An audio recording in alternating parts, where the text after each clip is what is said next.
लूड़ी लूड़ी नाचे क्यों नाए मारी राधा रुक गयो नंदलाल जरा से नाचे क्यों नाए मारी राधा। आप ध्यान लगाओ, समाधि लगाओ, वही भागवत में आपको देता हूं। इसलिए व्यास जी कहने लगे क्या करूं, बुढ़ापा तो आ गया, अब मेरे वश की बात नहीं। नारद जी बोले महापुरुषों के चरणों का आश्रय ले लो तो कोई बड़ी बात नहीं। बोले महापुरुषों की कृपा बड़ी है या भगवान की कृपा?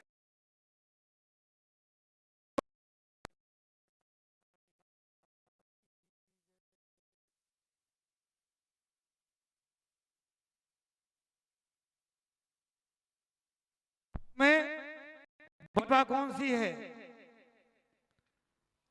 बोले बड़ी कृपा तो संतों की कृपा है, संतों की कृपा होगी तो ही भगवान मिलेंगे, इसलिए बड़ी तो संतों की कृपा है। तब देवर्षि नारद जी ने, कोई व्यक्ति अपने उद्देश्य में सफल नहीं हो रहा हो, हताश निराश हो रहा हो और वो कहता है कि अब मैं कुछ नहीं कर सकता, अब मेरे बस की बात नहीं, बड़ा दुखी हो रहा है, तो ऐसे व्यक्ति को संबल दिया जाता है, उदाहरण दिया जाता है। बोले तुम हताश निराश क्यों हो रहे हो? देखो अमुक व्यक्ति कैसा था, कुछ नहीं था, अब कहां से कहां पहुंच गया। अरे भले आदमी तुम्हारे पास तो बहुत कुछ है, हताश निराश होने की आवश्यकता नहीं, आप तो जो हम बताएं वो करो। तो नारद जी कहते हैं कि देखो संतों की कृपा परमात्मा की कृपा से ऊंची है और उसका प्रमाण मैं हूं। मैं पूर्व जन्म में एक दासी का बेटा था, नितांत दासी थी मेरी मां, मेरे जन्म होते ही पिता मर गए, मैंने अपने पिता का दर्शन नहीं किया।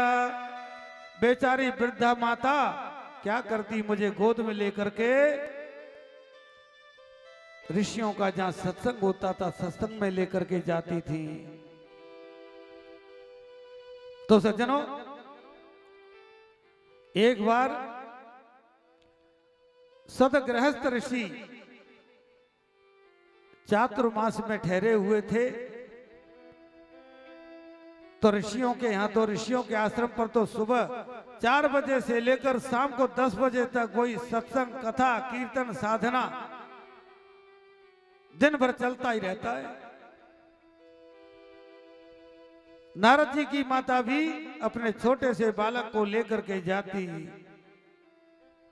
सदगृहस्थ ऋषियों के आश्रम पर गई और कहने लगी, ऋषियों से प्रार्थना की कि मुझे सेवा करना आता है, गाय दोहना आता है, गाय की सेवा करना आता है, झाड़ू बारू लगाना आता है, और भी मैं आश्रम की सेवा करूंगी और मुझे कुछ नहीं चाहिए, 2 समय का प्रसाद मिल जाए, छोटा सा बालक है मेरा। ऋषियों ने कहा कोई बात नहीं, जाओ हमारी पत्नियों के पास अंदर जाओ। छोटे से बालक को लेकर के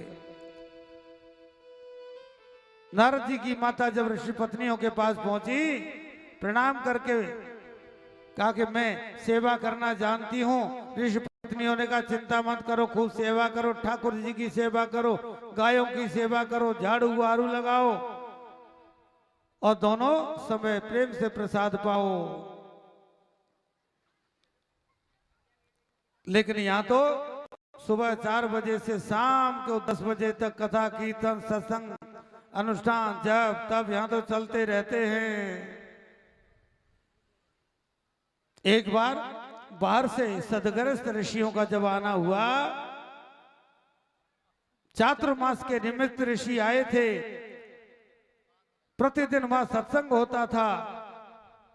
जो छोटे से बालक नारद जी को गोद में लेकर के नारद जी की माता जाती, सत्संग करते करते सत्संग सुनते सुनते उस बालक का अंतःकरण इतना शुद्ध पवित्र हो गया।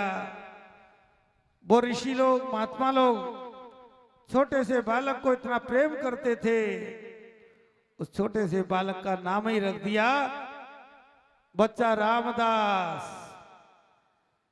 लेकिन सत्संग सुनते सुनते नारद जी इस निष्कर्ष पर पहुंचे कि मोह निशा जग शोभन हारा, देखें स्वप्न अनेक प्रकारा। कि संसार तो केवल स्वप्न है, कोई किसी का नहीं होता यहाँ। नारद जी कहते हैं जब मुझे पता चला कि चातुर्मास का अनुष्ठान पूरा होते ही ऋषि लोग यहां से जाने वाले हैं, तो महात्माओं के चरणों में गिर पड़े और कहने लगे बाबा आप लोग जा रहे हैं मुझे छोड़ करके, मैं नहीं रह सकता, मैं भी साथ में वन में चलूंगा। अब तो एकांत में भजन करने का मन होता है। संतों ने कहा बेटा ऐसा तो नहीं कर सकते, क्योंकि कथा में तुमने सुना है ना, मातृदेवो भव, पितृदेवो भव, आचार्य देवो भव। माँ को देवी मानो, पिता तुम्हारे हैं नहीं, वृद्धा माता तुम्हारी कहां जाएंगी। इसलिए जब भजन ही करना है ना, तो माँ का शरीर पूरा हो जाए उसके बाद भजन कर लेना।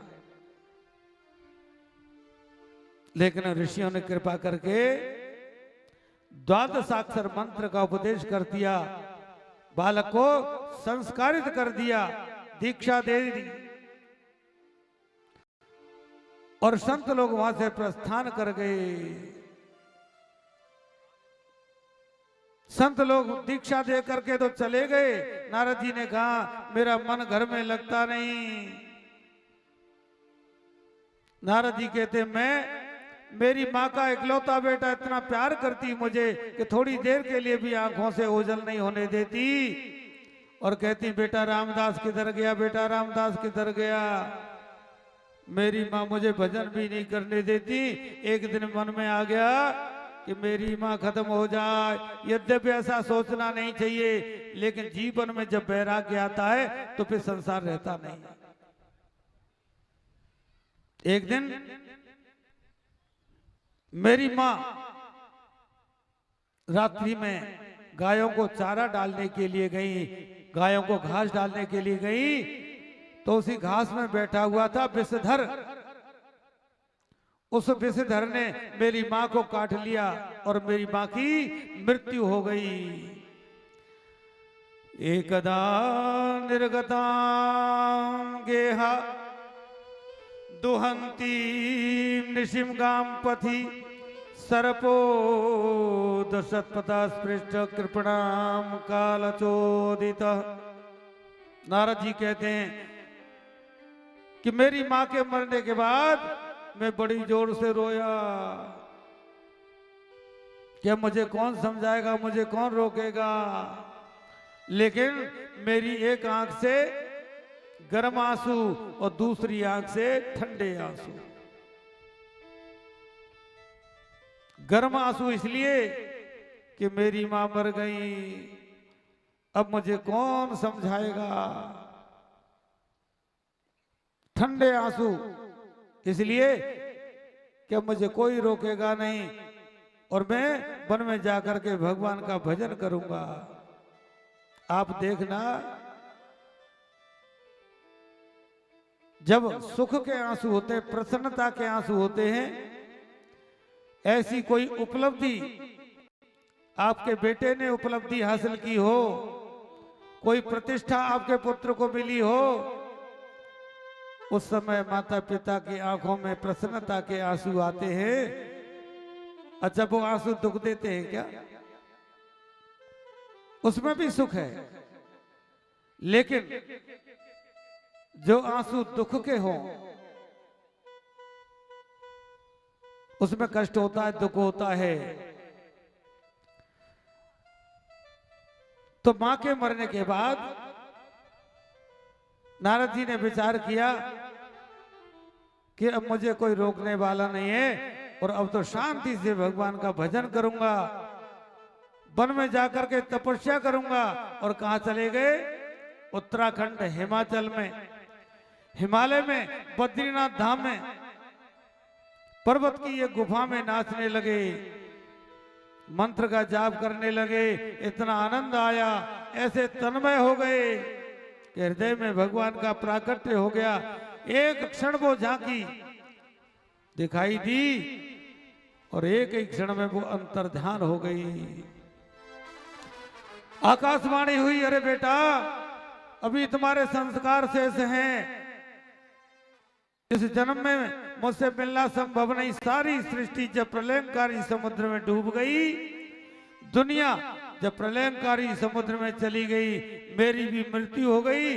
अब जब पुनः सारी सृष्टि का सृजन हुआ तो देखो संत कृपा, देखो सत्संग का आशीर्वाद, वही दासी पुत्र बालक रामदास आज देव ऋषि नारद बन गया और देवदत्ता मिमां वीणां स्वर ब्रह्म विभूषितां।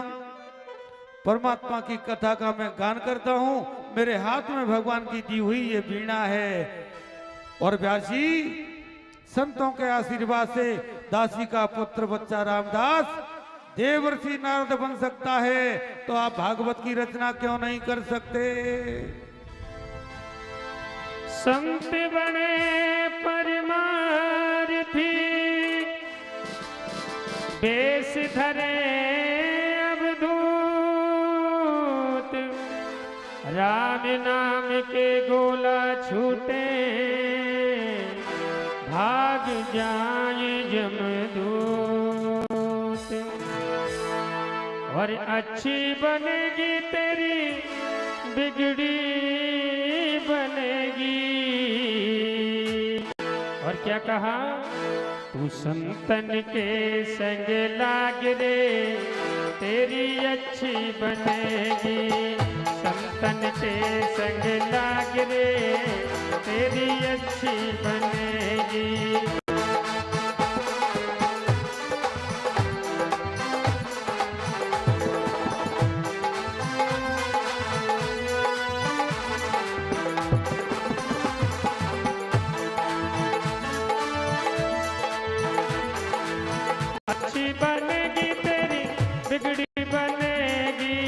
अच्छी बनेगी तेरी बिगड़ी बनेगी। राधे राधे होए तेरो बड़ो भाग रे, तेरी अच्छी बनेगी। संतन के संग लाग रे, तेरी अच्छी बनेगी।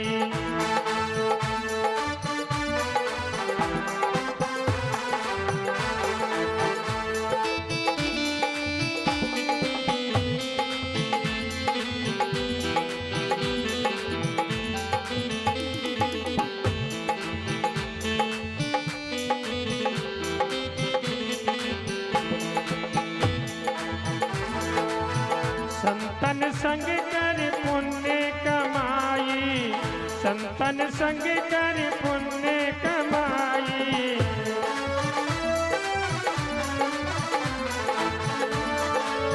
पुण्य कमाई, पुण्य कमाई, संतन संग कर पुण्य कमाई। और बोलो रामचरण अनुराग रे, तेरी अच्छी बनेगी। संतन के संग लाग रे, तेरी अच्छी बनेगी।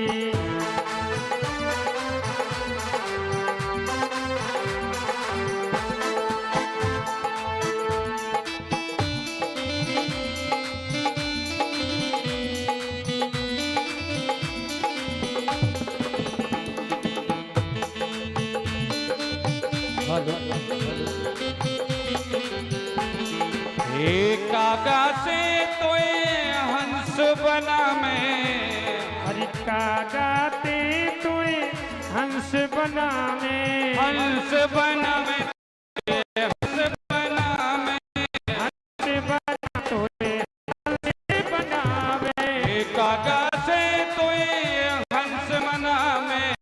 राधे राधे अरे मिट बोले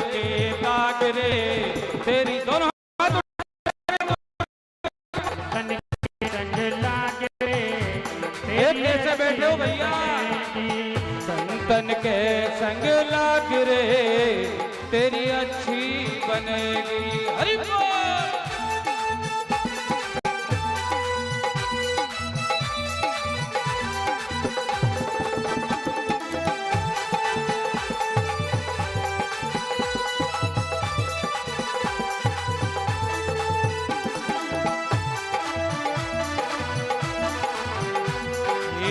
सुत बित नार तीन आशाएं, सुत बित नार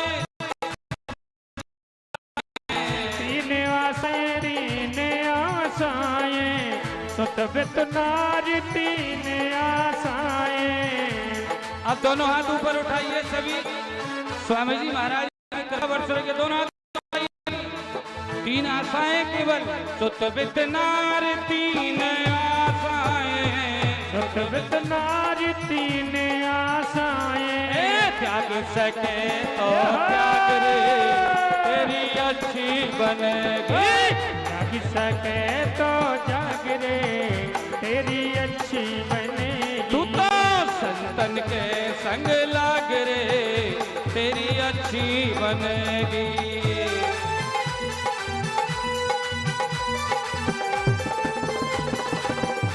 हरि बोल।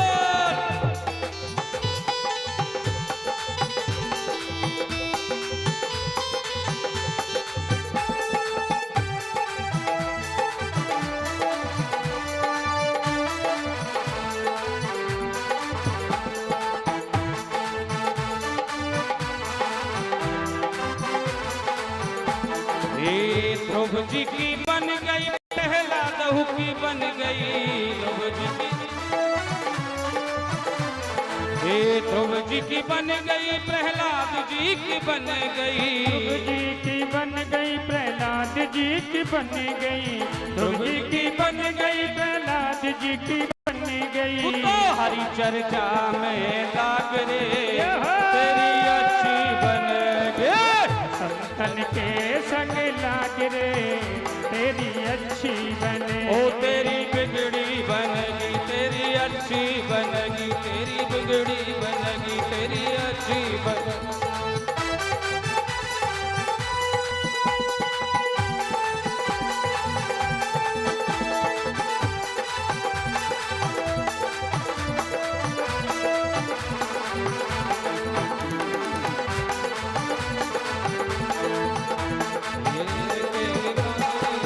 तेरी अच्छी बनेगी। संतन के संग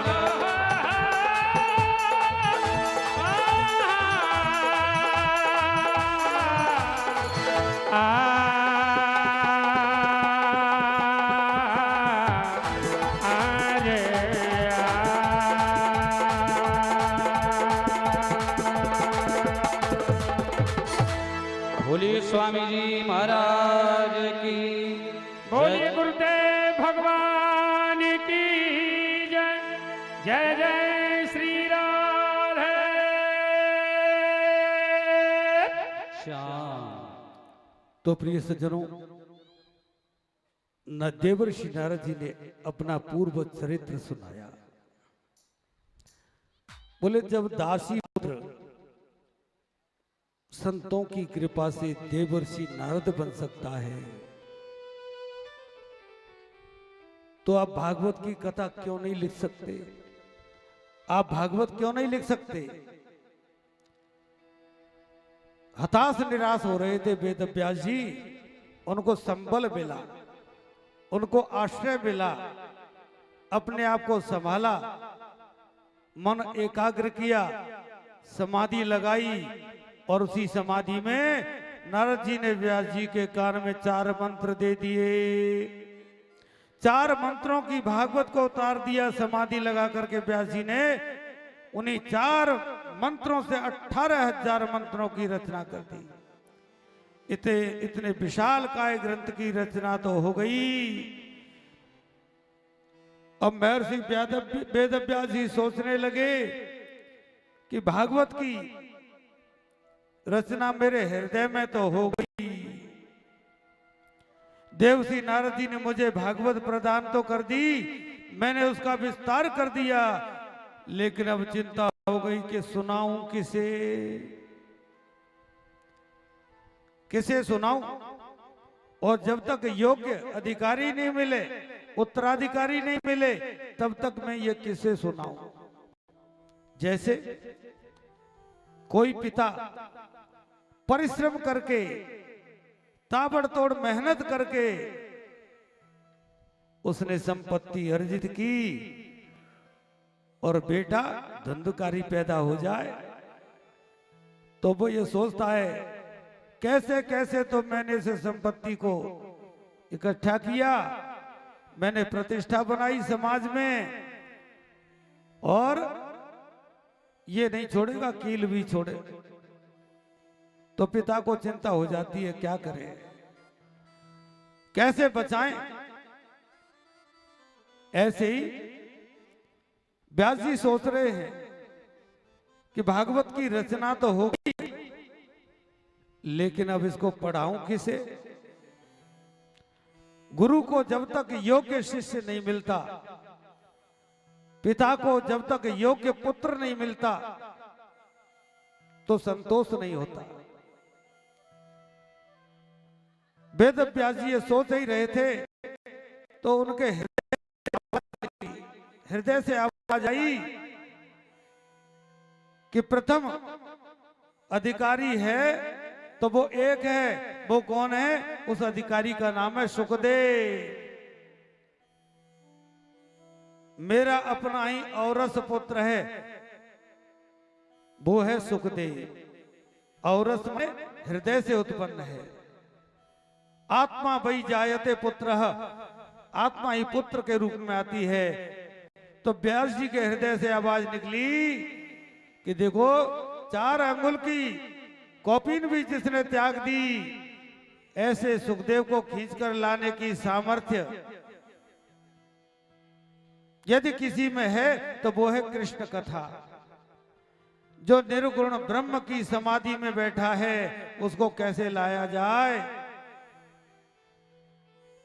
तो व्यास जी ने अपने छोटे छोटे नन्हे मुन्ने शिष्यों को बुलाया और भागवत जी के गिने चुने मंत्र रटा दिए और कहा, बेटा मेरा पुत्र सुखदेव जहां निर्गुण ब्रह्म की समाधि में बैठा है, उस वन में जाओ और इन श्लोकों को उसके सामने गाना। बहुत अच्छे सुंदर स्तोत्र मंत्र रटा दिए। उन शिष्यों ने जब वहां जाकर के गायन किया, वरहा पीजन नटवर बपु कर्णयोर कर्णिकारम बिभ्रदवास कनक कपिशम वैजयंती चमालाम। इस मंत्र में भगवान के सौंदर्य का वर्णन है। आधा ही श्लोक बोला होगा, मंत्र के द्वारा भगवान के सौंदर्य का वर्णन सुना, आंखें खुली, समाधि से बाहर हुए और बोले और सुनाओ ना। शिष्य कहने लगे, हमें तो इतना ही आता है, और यदि सुनना चाहते हो ना तो ऐसे ऐसे 18,000 मंत्र बनाए हैं आपके पिताजी ने, आप चलिए हमारे साथ। लेकिन सुखदेव जी ने सोचा, बनाए होंगे अच्छे। आदि में बैठ गए। शिष्यगण व्यास जी के पास आए। व्यास जी ने पूछा, क्या हुआ? बोले, गुरुदेव जब मंत्र हमने बोला तो समाधि भंग हुई। और बोले, और सुनाओ ना। तो और सुनने के लिए हमने प्रार्थना की कि अपने पिताजी के पास चल करके सुनिए, लेकिन फिर नेत्र बंद कर लिए। इस बार भी व्यास जी ने क्या किया, भगवान के करुणा का मंत्र याद करा दिया। भगवान के करुणा के मंत्र बोले, इन मंत्रों का गायन करना और फिर देखना क्या होता है। शिष्य लोग पहुंचे तो निर्गुण ब्रह्म की समाधि में बैठे हैं सुखदेव जी महाराज। वो वहां पहुंच करके मंत्रों का गायन किया। अहो बकीयम स्तन कालकूटम जिघांसया पाय यदप्य साध्वी लेभे गतिम धात्रिचितां ततोन्यम कंबा दयालुम शरणं वा ब्रजेमा। ये भगवान की करुणा का मंत्र है। अरे देखो तो सही उस पूतना को जो हल विष लगा करके आई अपने स्तनों पर भगवान को मारने के लिए, लेकिन ऐसी पूतना को भगवान ने ऐसी गति प्रदान की। मैया यशोदा को तो मिलेगी वर्षों के बाद, ऐसी मातृ गति प्रदान कर दी जो बड़े बड़े योगियों को भी दुर्लभ है, ऐसी गति प्रदान कर दी। ऐसा करुणा का मंत्र गाया। उन शिष्यों ने, सुखदेव जी की समाधि भंग हुई, कहने लगे आगे बोलो ना, आगे सुनाओ ना। शिष्य कहने लगे हमें तो इतना ही आता, ज्यादा सुनना है तो अपने पिताजी के पास चलिए। तो दौड़े दौड़े सुखदेव जी आए, अपने पिताजी के चरणों में गिरकर बोले पिताजी मुझे कृष्ण कथा सुनाइए, मुझे भागवत सुनाइए। लेकिन व्यास जी ने सोचा मेरा पुत्र आ तो गया, लेकिन भागवत पढ़ने का प्रथम अधिकारी कौन है? जिसने काम को जीता है, क्रोध को जीता है। हमारे जीवन में सबसे बड़े शत्रु यही हैं, काम और क्रोध। तो जहां काम होगा वहां राम नहीं आएंगे, और जहां राम आ जाएंगे वहां काम नहीं आ सकता। जहां काम तो राम नहीं, जहां राम तो जिस हृदय में पहले काम बैठ जाएगा वहां राम नहीं आ सकते। और जहां पहले हमने राम को बिठा लिया तो वहां कभी काम नहीं आ सकता। अब सुखदेव जी ने काम को जीता है कि नहीं, क्रोध पर विजय पाई है कि नहीं, लेकिन परीक्षा कैसे ले? व्यास जी सोचने लगे कि मैं तो जानता हूं मेरे पुत्र ने काम को भी जीता है, क्रोध को भी जीता है, लेकिन जब मैं दुनिया वालों को कहूंगा ना तो क्या कहेंगे मालूम है? कि अपने बेटे की बड़ाई स्वयं करते हैं। इसलिए व्यास जी ने क्या किया, इधर राजा जनक को समाचार कर दिया, सूचना भेज दी कि मेरा पुत्र आ रहा है, इसकी परीक्षा ले लेना, इसने काम को जीता है कि नहीं, क्रोध को जीता है कि नहीं। जिसके शरीर पर 4 अंगुल की कौपीन तक नहीं, ऐसे सुखदेव जी महाराज पूर्ण दिगंबर हैं। जनक महाराज के दरबार में पहुंचे। जनक महाराज को समाचार मिला। सुखदेव जी द्वारपालों से कहने लगे जनक महाराज से जाकर के बोलो कि व्यास नंदन उनसे वेदांत पढ़ना चाहते हैं। जनक महाराज ने भीतर से ही कह दिया अभी समय लगेगा, जब तक द्वार पर ही खड़े रहो। कई दिनों से सुखदेव जी महाराज द्वार पर खड़े रहे, लेकिन क्रोध नहीं आया।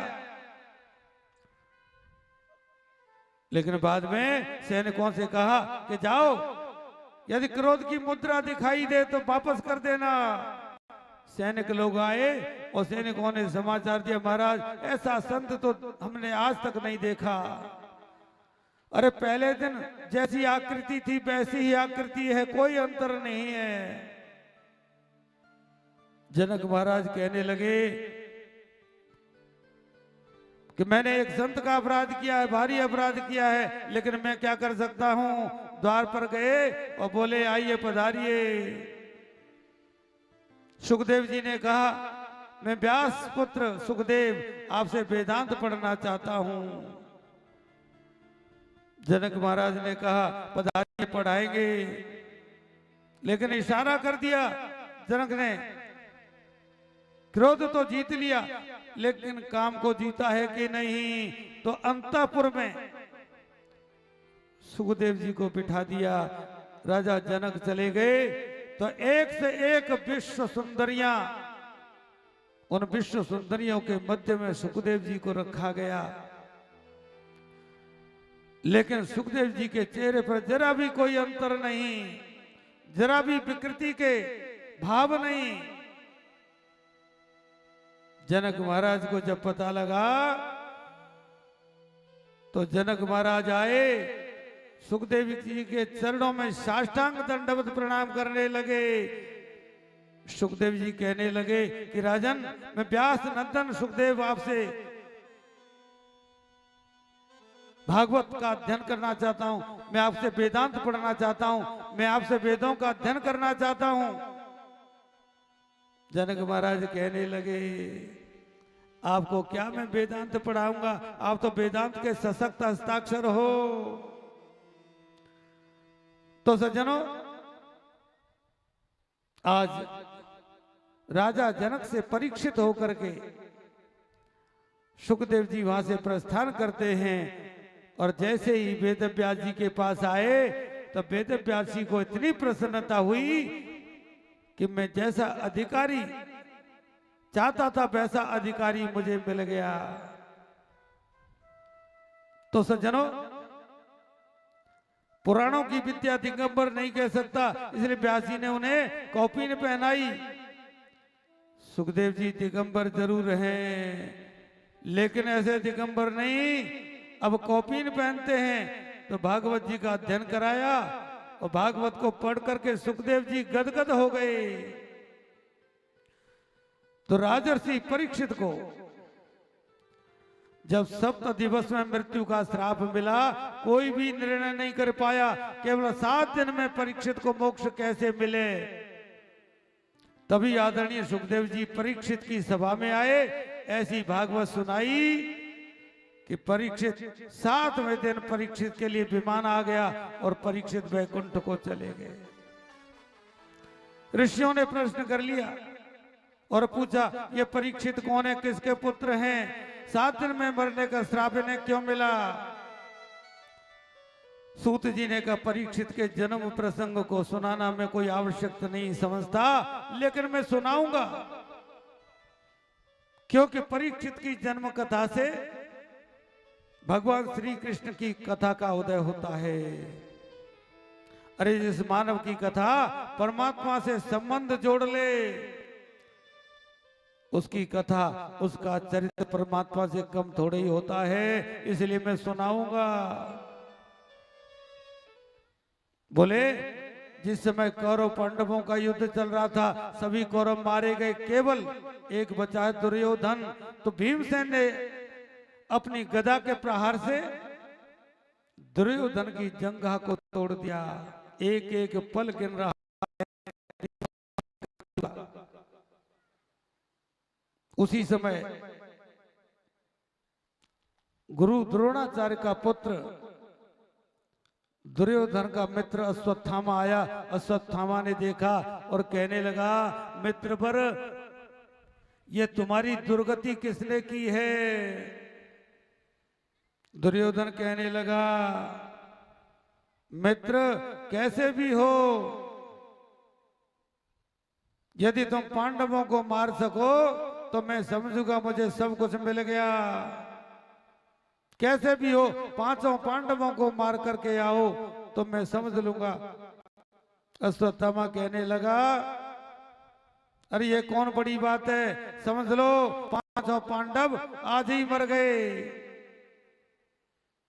लेकिन जाको राखे साइया, मार सके ना कोई, बालन बाका कर सके जो जगवेरी हो।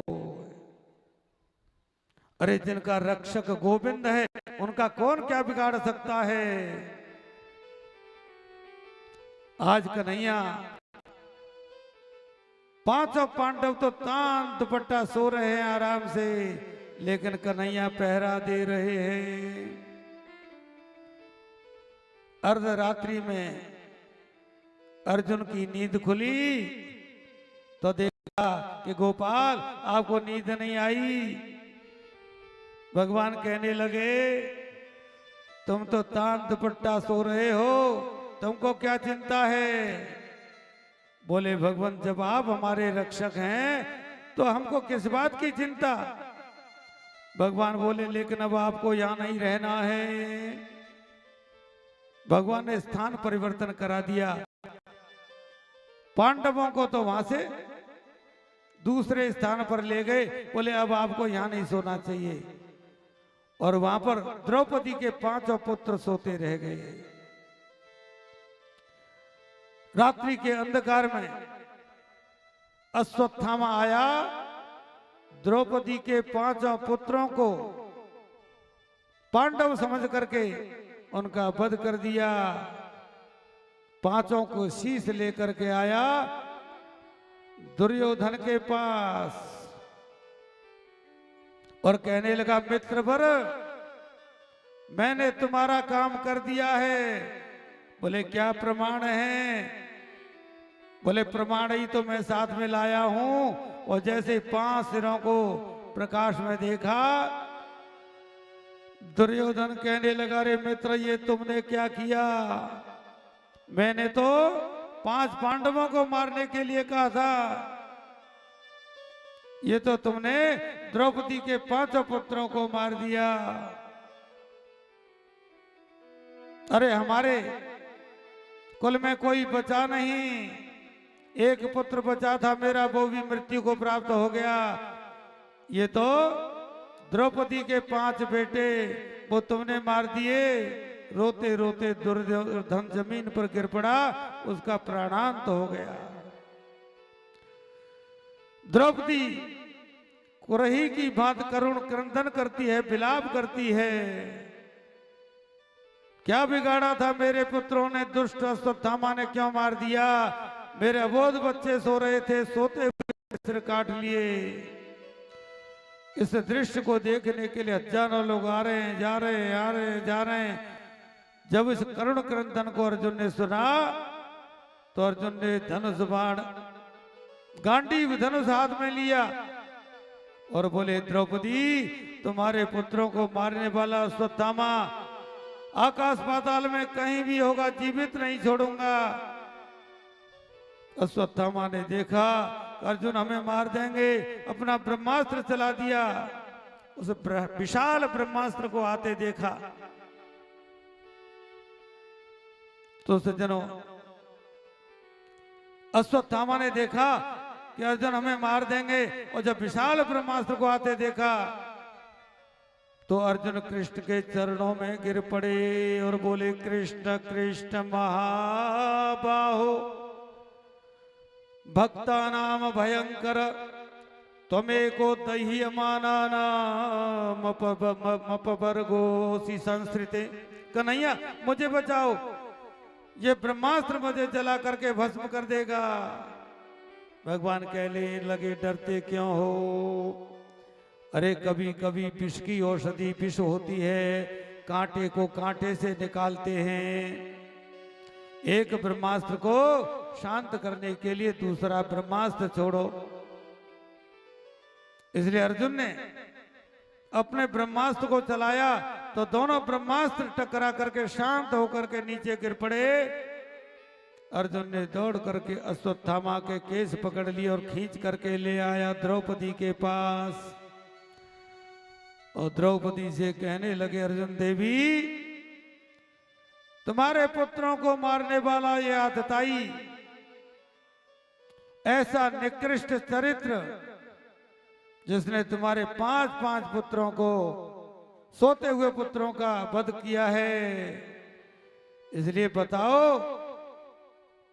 मैं इसको कैसे मारूं?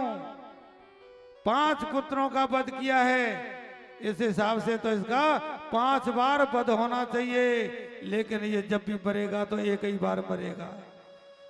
लेकिन बताओ तो सही मैं कैसे मारूं? पृथ्वी में गाड़ करके इसको टुकड़े टुकड़े करके गाड़ दूं, या इसके अंग प्रत्यंग काट काट करके मैं कुत्तों को डाल दूं, या अग्नि में जला दूं? बताओ तो सही। लेकिन गोविंद जिसको अपना सखी मानते हैं, जो द्रौपदी भगवान को अपना सखा मानती है, उन द्रौपदी क्यों नहीं होगी? द्रौपदी के हृदय में करुणा आ गई और कहने लगी, मुच्यता मुच्यता वेश ब्राह्मणो नितरांगुरु। अरे छोड़ दीजिए, छोड़ दीजिए, क्या मिलेगा इसे मारकर? अर्जुन ने देखा इनके हृदय में तो करुणा आ गई। और राजनीति शास्त्र में करुणा के लिए कोई स्थान नहीं होता। कहती है छोड़ दीजिए इसे। द्रौपदी कहती है सब कुछ भूल गए क्या आप?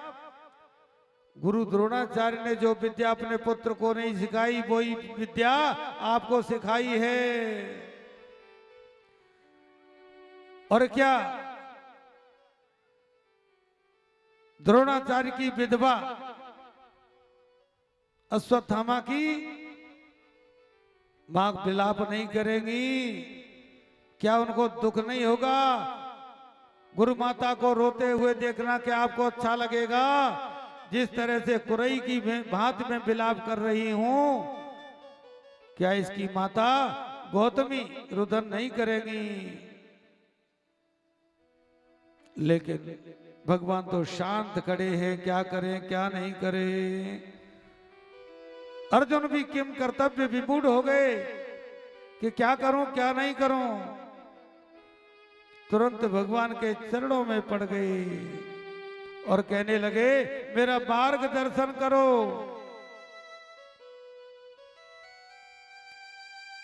युधिष्ठिर से पूछा, बोले धर्म ग्रंथों में जैसा लिखा वैसा करो। भीमसेन कहने लगे अर्जुन तुम नहीं मारोगे तो इसे मैं मारूंगा, ऐसे पापी को मारने से कोई पाप नहीं लगता।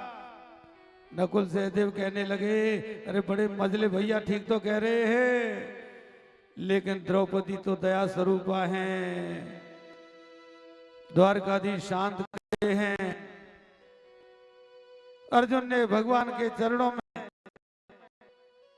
निवेदन किया कि प्रभु मेरा मार्गदर्शन करो। तो भगवान कहने लगे ब्रह्म बंधुर्न हंतव्य आतताई बधारण मयई वो भयमामनातम परिपाही अनुशासनम। अर्जुन शास्त्र कहते हैं ब्राह्मण चाहे जैसा भी हो लेकिन उसे कभी मारना नहीं चाहिए, और बालकों का हत्यारा कोई भी हो उसे छोड़ना नहीं चाहिए। ये ब्राह्मण है, इसे मारने का तुम्हें कोई अधिकार नहीं। ये बाल हत्यारा है, इसे छोड़ना पाप होगा, इसलिए मारो भी मत छोड़ो भी मत, अर्थात मारो भी और छोड़ो भी। भीमसेन कहने लगे बहुत अच्छी बात है कि महाराज दो चार तुम्हारे जैसे न्यायाधीश मिल जाए ना पर हो गया कल्याण। सन्नाटा छा गया।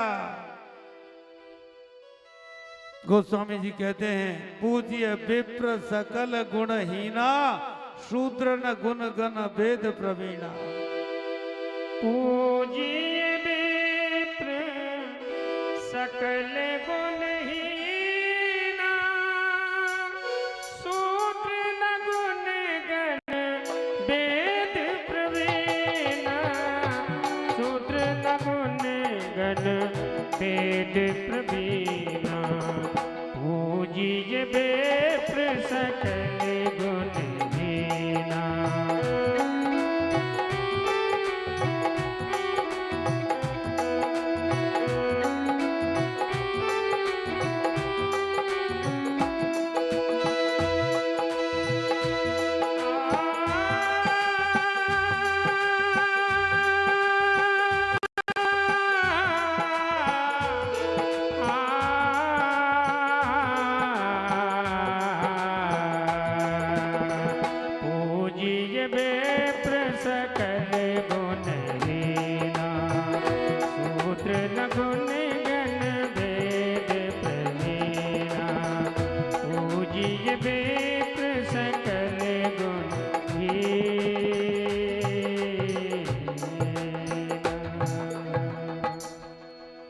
तो प्रिय सज्जनों, पूज्य विप्र सकल गुणहीना, ये चौपाइयां बहुत लोगों को याद भी होंगी और इन चौपाइयों पर लोग बड़ा विवाद भी करते हैं कि पूज्य विप्र सकल गुणहीना।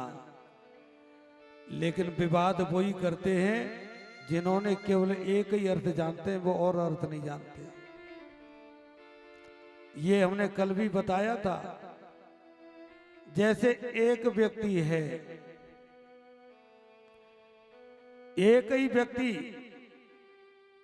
कहीं तो भाई लगता है, कहीं साला लगता है, कहीं जीजा लगता है, कहीं फूफा लगता है, कहीं मौसा लगता है, कहीं मामा लगता है, कहीं भांजा लगता है।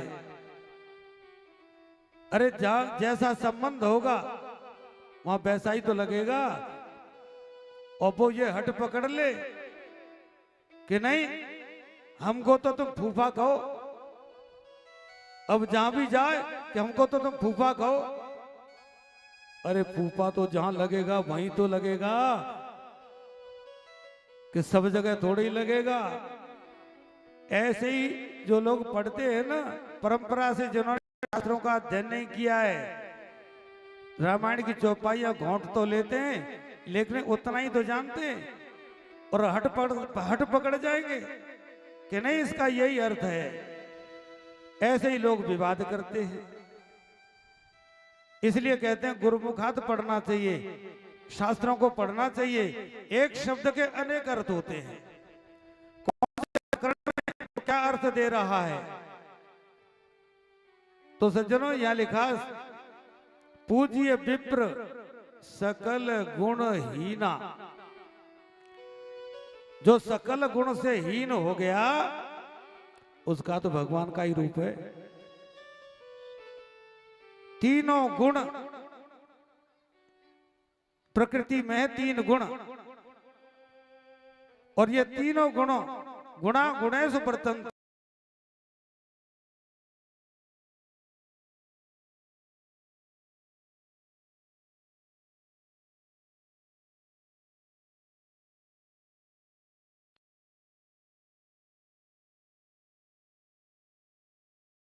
तमोगुण, ये तीनों में से कोई न कोई जब तक हमारे पास रहेगा छुटकारा नहीं मिलेगा बंधन से।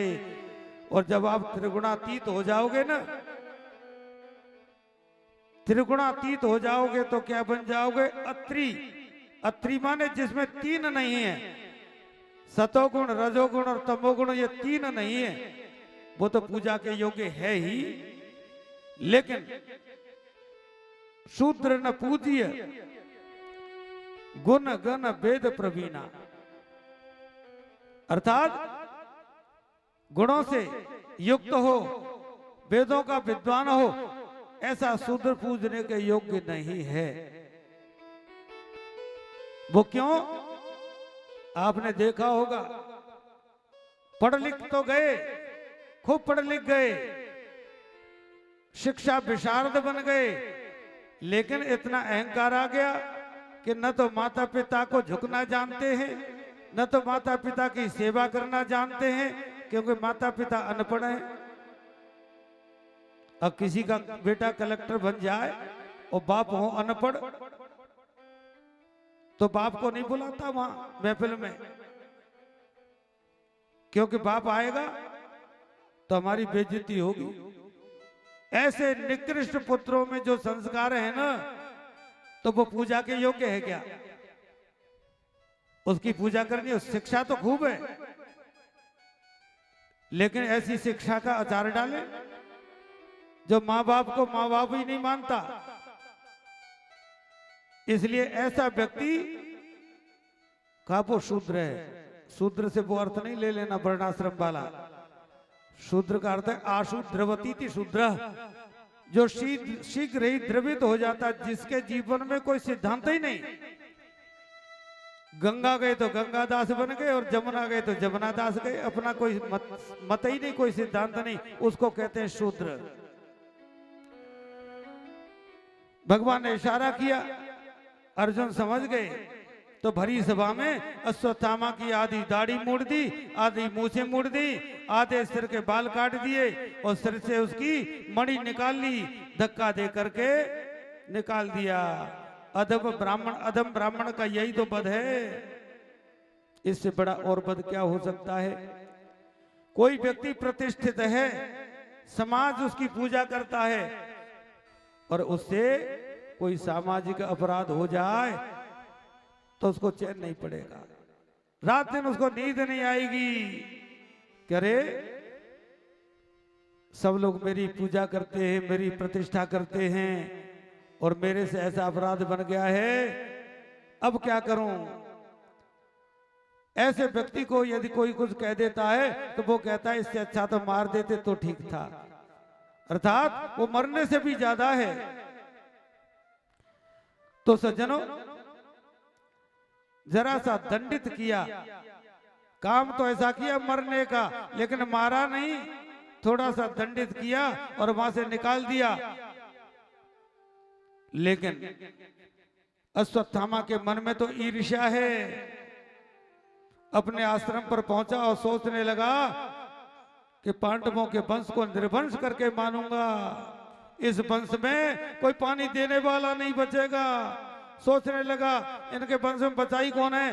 अभिमन्यु युद्ध में मारा गया, 5 पुत्र थे वो मैंने मार दिए। फिर वो सोचा कि नहीं नहीं, अभिमन्यु की मृत्यु के समय उत्तरा गर्भवती थी और आज उसे 9 मास पूर्ण होने जा रहे हैं। उसके मन में ईर्ष्या थी। ईर्ष्यालु व्यक्ति, जिसके अंदर ईर्ष्या होती है ना, ईर्ष्या क्या काम करती है जानते हो?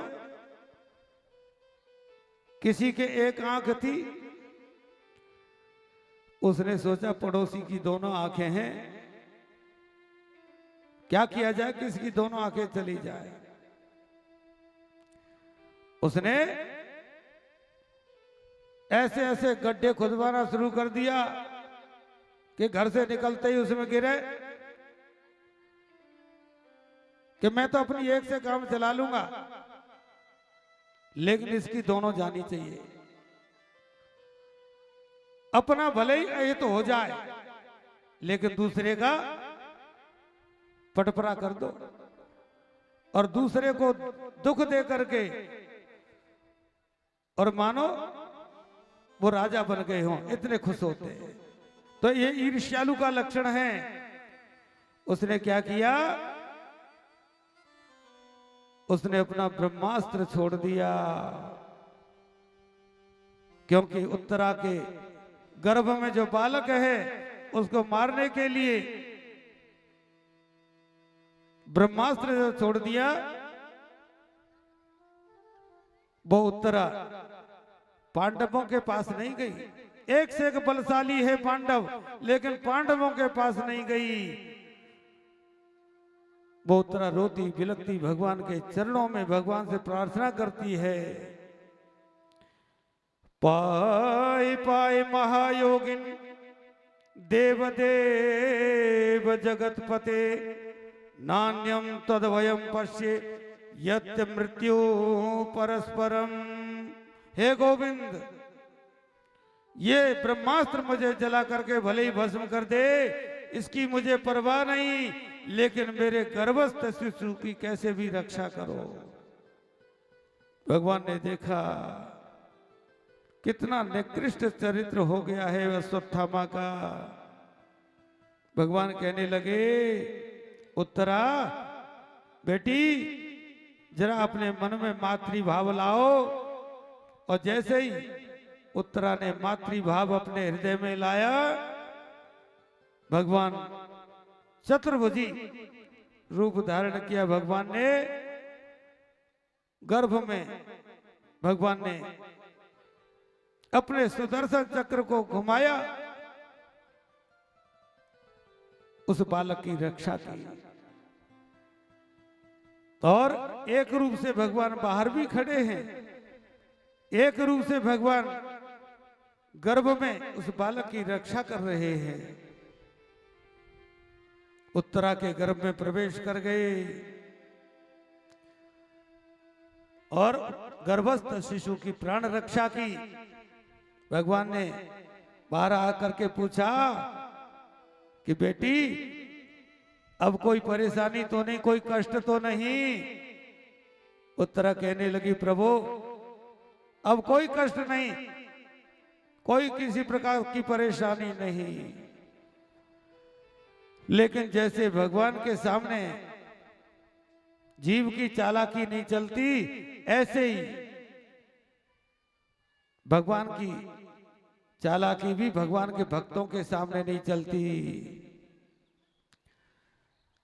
कुंती सब कुछ समझ गई कि श्री कृष्ण ने मेरे पौत्र वधु के गर्भ में प्रवेश करके मेरे पौत्र की प्राण रक्षा की है, मेरे वंश को निर्वंश होने से बचाया है। तो माता कुंती श्री कृष्ण के चरणों में गिर पड़ी, बार बार रोदन करने लगी, हे श्री कृष्ण द्वारिका वासिन देव देव जगतपति,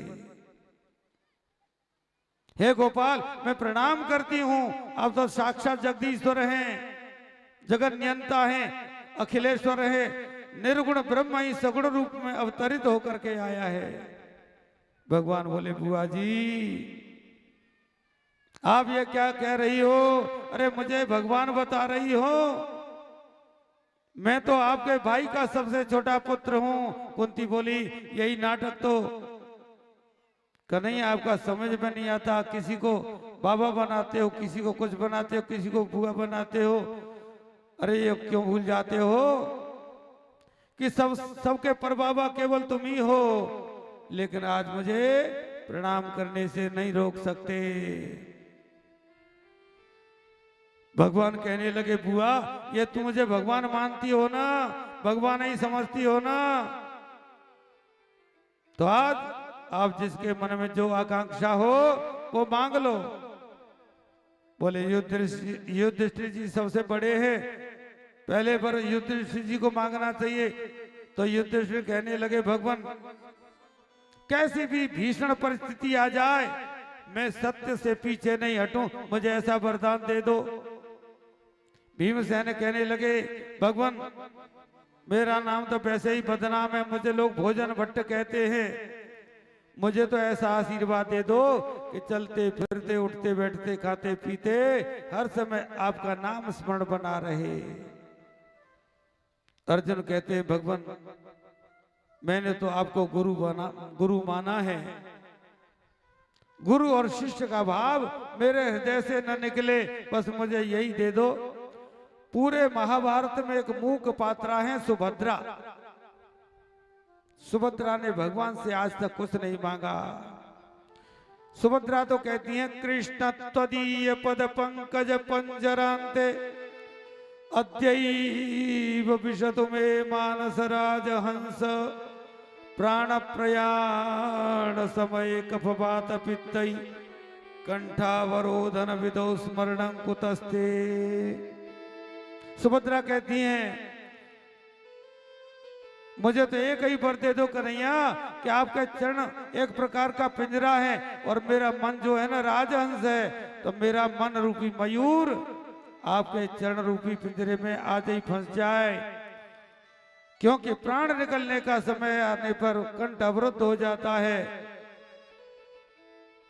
जब द्रौपदी का नंबर आया, द्रौपदी कहती हैं गोपाल मैंने तो आपको सखा माना है, सखा और सखी का भाव ये कभी न निकले। तो सबने कुछ न कुछ मांगा। भगवान कहने लगे बुआ आप भी कुछ मांगो। कुंती कहने लगी गोपाल क्या मांगू, मांगते वो हैं जिनके पास कुछ होता नहीं है, मेरे पास तो आपका दिया हुआ सब कुछ है। तो वो मांगा जिसको कोई नहीं मांगता है। विपदः सन्तु न सस्वत् तत्र तत्र जगद्गुरो भवतो दर्शनम यत्स्याद् पुनर्भव दर्शनम। कि मेरे जीवन में विपत्ति पर विपत्ति आती रहे, एक विपत्ति दूर नहीं हो दूसरी विपत्ति आ जाए। भगवान कहने लगे बुआ ये भी कोई मांगने की चीज है? अरे दुख तो ये अपने आप आता है, दुख कोई चाहता थोड़े ही है। अब सुख का अवसर आया और वो भी साड़ी के पल्लू को आगे पसार करके दुख ही मांगा। भगवान कहने लगे बुआ अब तक आपको सुख मिला ही कहां, आपने दुख ही तो भोगा है, अब मैं आपको दुख नहीं दे सकता। कुंती कहने लगी देखो कुंती का जन्म कहां हुआ था? दूसरे के घर में। कुंती का जन्म हुआ कहीं और पालन हुआ कहीं। कुंती का बचपना भी बड़े कष्ट से व्यतीत हुआ। किशोरावस्था को कुंती ने पार किया तो विवाह भी हुआ, तो ऐसे पुरुष से हुआ जो जन्म से पीलिया का रोगी है। माद्री कुंती दोनों उनकी पत्नी हैं। कुंती ने सोचा कोई बात नहीं, मेरे लिए तो पति परमेश्वर हैं, लेकिन पति भी मिला पीलिया का रोगी, और उस पति का भी कोई सुख नहीं, क्योंकि पति को ऐसा श्राप मिला है, जब भी सहवास की कामना को लेकर के पत्नी के पास जाओगे तो तुम्हारी मृत्यु हो जाएगी। लेकिन दुर्वासा जी के कुछ मंत्र ऐसे दिए हुए थे जिनसे कुंती जिस देवता का आह्वान करती देवता प्रकट हो जाते। तो धर्मराज का आवाहन किया, धर्मराज की कृपा से युधिष्ठिर का प्रादुर्भाव हुआ, इंद्र की कृपा से अर्जुन और पवन देव की कृपा से भीमसेन। जो माद्री उनकी शोध है उसके लिए अश्विनी कुमारों का आवाहन किया, तो नकुल सहदेव। कुंती की युवावस्था भी सुख से व्यतीत नहीं हुई और पति की भी मृत्यु असमय में हो गई, क्योंकि पांडु अपने मन को संयम में नहीं रख पाए, उसका परिणाम ये हुआ उनकी मृत्यु हो गई। अब माद्री ने कहा बहन मेरे कारण पति मरे हैं, इसलिए मैं इनके साथ सती हो जाऊंगी, अब विचार करो। एक विधवा नारी ऐसी विषम परिस्थिति में 5-5 पुत्रों को लेकर के कैसे पालन कर सकती है। उसके 5 पुत्रों को मारने के लिए गांधारी के 100 पुत्र षड्यंत्र बनाते रहते हैं, कभी लाक्षागृह में मारने का प्रयास करते हैं, कभी विष पिला करके और कभी अग्नि में जला करके मारना चाहते हैं। भगवान कहते हैं बुआ आज तुम्हारे पुत्रों को विजयश्री मिली, राजगद्दी मिली, युधिष्ठिर जी को आज सुख का अवसर आया, लेकिन आज भी मांगने को मैंने कहा तो तुमने मांगा दुख ही मांगा। कुंती कहते हैं सुख के माथे सिल पड़े जो हरि हृदय से जाए, बलिहारी बात दुख की जो पल पल नाम जपाए। दुनिया से भला हम क्या मांगे, दुनिया खुद एक भिखारी है, मांगे उस मुरली वाले से जहाँ होता कभी इनकार नहीं।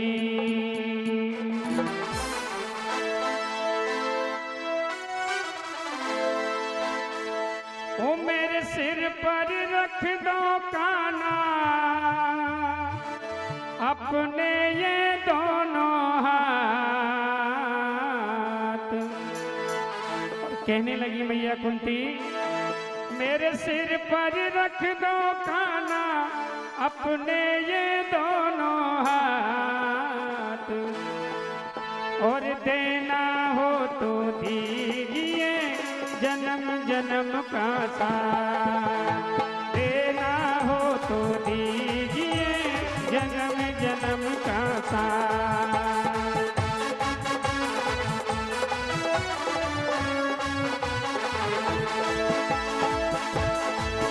मेरे सिर पर रख दो काना, मेरे सिर पर रख दो काना अपने ये दोनों हाथ, देना हो तो दीजिए जन्म जन्म का साथ।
देने वाले श्याम प्रभु से धन और दौलत क्या मांगे। देने वाले श्याम प्रभु से धन और दौलत क्या मांगे। श्याम प्रभु से मांगे तो फिर नाम और इज्जत क्या मांगे। श्याम प्रभु से मांगे तो फिर नाम और इज्जत क्या मांगे।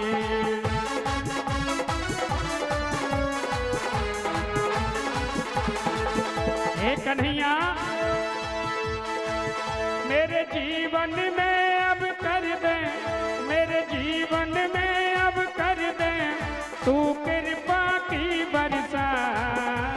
तेरा हो तो दीजिए जन्म जन्म का साथ।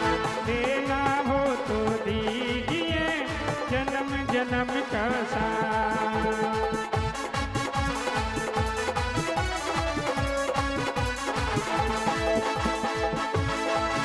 मेरे सिर पर रख दो काना, मेरे सिर पर रख दो काना अपने ये दोनों हाथ। देना हो तो दीजिए जन्म जन्म का साथ।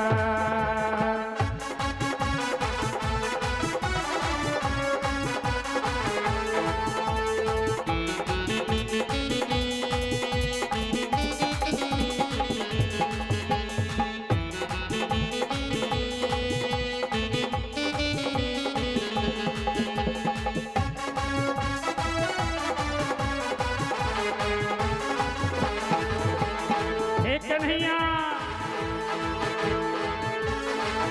और श्याम तेरे चरणों की धूली नाम इज्जत से महंगी है।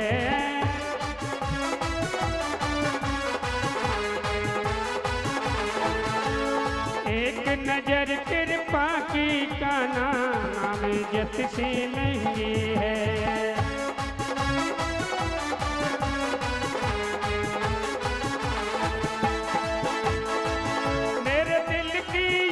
तमन्ना मेरे दिल की यही तमन्ना सेवा करूं दिन रात। तेरा हो तो दीजिए जन्म जन्म का साथ। तेरा हो तो दीजिए जन्म जन्म का साथ। मेरे सिर पर रख दो खाना, मेरे सिर पर रख दो खाना अपने ये दोनों हाथ। तेरा हो तो दीजिए जन्म जन्म का साथ।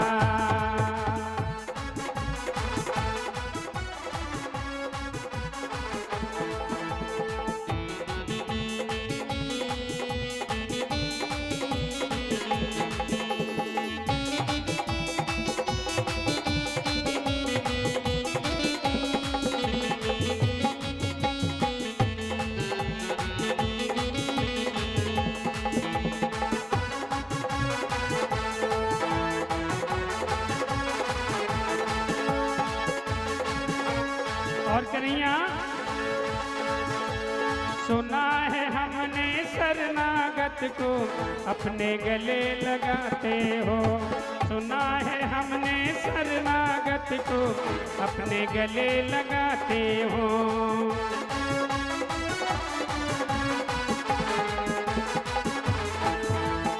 ऐसा हमने क्या मांगा जो देने में सकुचाते हो। ऐसा हमने क्या मांगा जो देने में सकुचाते हो।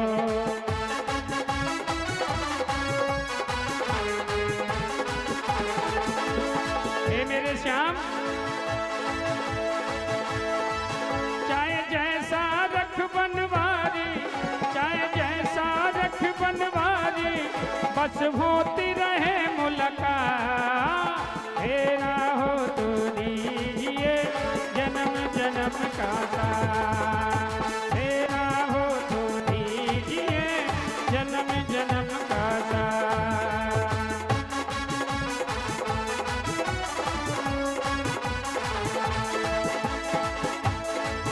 मेरे सिर पर रख दो काना, मेरे सिर पर रख दो काना अपने ये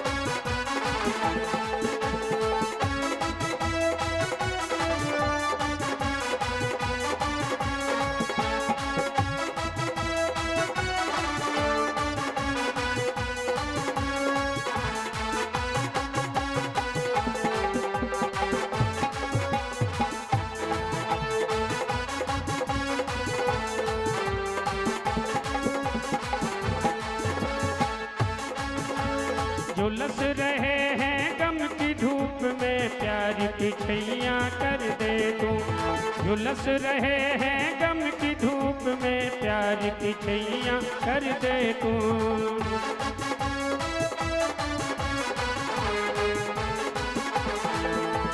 बिन माझी के नाव चली है, अब पतवार पकड़ ले तू।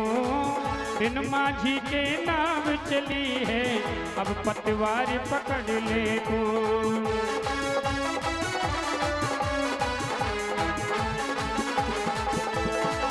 हे मेरे श्याम, मेरा रास्ता रोशन कर दे, मेरा रास्ता रोशन कर दे। छाई अंधियारी रात तेरा हो तो दीजिए जन्म जन्म का साथ।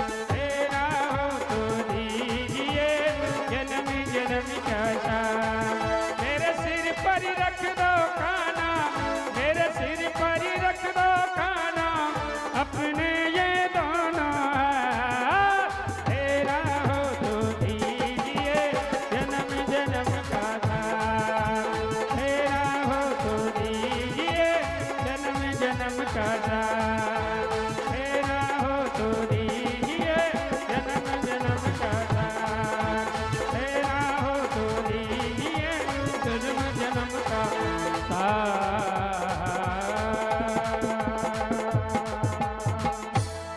बोलिए वृंदावन बिहारी लाल की जय। जय जय श्री राधे श्याम। तो प्रिय सज्जनों, कुंती ने भगवान से दुख मांगा। कुंती कहती है, जब भी आपको याद किया दुख में, आपने हमारी रक्षा की। भगवान कहते हैं, बुआ अब तक तुम्हें दुख के अलावा मिला ही क्या, और अब मैं दुख नहीं दे सकता। कुंती कहती है कि गोपाल, दुख नहीं दे सकते तो एक काम तो कर सकते हो। भगवान बोले, क्या? कुंती कहती है, ये जो स्नेह की डोरी